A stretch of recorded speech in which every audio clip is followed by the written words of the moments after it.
ভাবি আছেন নাকি? আরে রিয়াজ ভাই, আপনি আইছেন? আপনি খারাপ আছেন কে লেগা? নিজের বাড়ি মনে করতে পারেন না? বলেন কি জন্য ডাকছেন? টিনের আরদার রিয়াজ আমার বাড়িতে এসে আমার সাথে কথা না বলে আমার বউর সাথে কথা বলতেছে। নিশ্চয়ই কোনো শয়তানি বুদ্ধি করতেছে। আজকে দুইটারে একটারে ছাড়ুম না। টিনের বান কত করে দিতে? আপনি আমার নিজের মানুষ, আপনারা আমি কম দেব না। একদম আপনি 3500 টাকা করে বান পাবেন। বাইরে তো টিনের বান 7-8 হাজার টাকা করে বুঝেছ। বড়ই অবাক, গরিবের টিন। আমাদের ওই অবৈধভাবে একটু কেনা বেচা করতে হয়, দাম বেশি না। ওই 4000 টাকা করে 20 বান টিনের দাম 80,000 টাকা দেবো। এর 1 টাকা আমি বেশি দিতে পারবো না। আচ্ছা ঠিক আছে ঠিক আছে।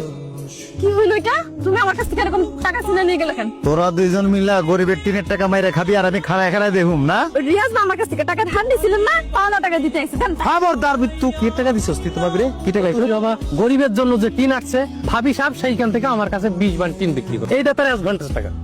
আমার মেম্বারিরে কলঙ্ক করার লেগে তোরা যে দুইটা উঠা পড়ে লাগছস, আমি যে তোকে দুইটারে কি করুম? ভাই বিশ্বাস করেন, আমার কোনো দোষ নাই, সব দোষ আপনার বউয়ের। উনি আমারে ডাকছে। আমি জানি আমার বউর দোষ। আমি যে আমার বউরে কি করুম সেটা আমি জানি, আর আবার আল্লাহ জানে। তার আগে তোর লোক আমার বুঝাপড়া শেষ করি। আপনি আমার টাকাটা দেন তো। ওরে তোর টাকা তো তোরাই দিব আমি। তার আগে আমার মনে খাইস্টা মেটে দিয়ে দিবি না আমারে।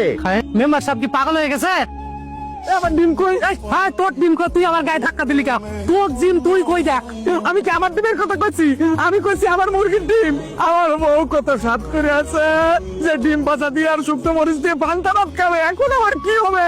তোর কি হবে তা আমি কি করে বলবো? তুই কি চোখ আসমানে দিয়ে হাঁটতেছিলি? আমি যখন রানিং এ দৌড়ে যাচ্ছি, তুই তো দেখতে দেখতে আসতেছিলি। তাহলে আমার গায়ে ধাক্কাটা তুই কেন দিলি? তুই যদি ধাক্কাটা না দিতিস আমি এই পড়ে যেতাম না, তোর ডিমও ভাঙতো না। আমার ডিম দে। আর ডিম যদি না দিতে পারিস, টাকা দিয়ে আমি বাজার থেকে কিনে দিতে পারে। তোর ডিমে আমি দিতে পারবো না। ওই মেম্বার সাহেব, ওই আরবটা কি কই গেল? আরে ওটা ফাউল, আমার ফাঁসাইতে হয়ে গেছে না, তুমি বুঝো না? না না, আমি ঠিকই বুঝতে পারছি। মূল কালপিট হচ্ছে আপনি।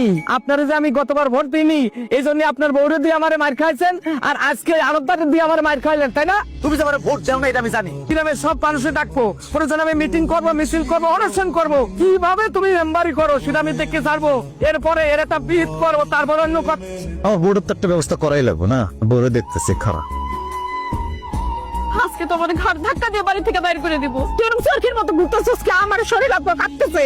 তোমার কথা শুন না, আমি যে গরিবের টিন বিক্রি করে সর্বনাশটা করছি। আমার জামাই এখন বাড়িতে এলে কি কেমনটা করবো তুমি বুঝতেছো না? আরে আমি কি বুঝছি নাকি যে কেরে এত বড় কাহিনী হয়ে যাবো গা? বাবা আর যাই করস তুই সামাল দিস। তোর জামাই কিন্তু নিশানা ঠিক নাই। দেখা গেছে তোরে মারতে যায়, আমারে মারছে। আমি কিন্তু এবার সময় খাইতে পারবো না। যত কিছু আমি না মাঝের মতো বুঝি না। আর আম্মা না খালাম্মা কোনটা? তোর খালাম্মা কস, তুই চাচি আম্মা কস, ফুবু আম্মা কস, যা কস সব আমি। কিন্তু যত বিপদ আপদ হোক তুই সামাল দিবি। আমি 10 হাত দূরে থাকবো। জামাই যখন আইয়া তোর মারতে যাইবো না, তখন তুই কি করবি? তোর জাল আছে না হাসিনা, এটারে সামনে ঠেললে আমগাই দিবি, তুই পিছনে থাকবি। না না না, তুমি আমার খালাম্মা হইতেই পারো না। তুমি আমার আপন মা। এই যে মায়ের মতন একটা বুদ্ধি দিছো।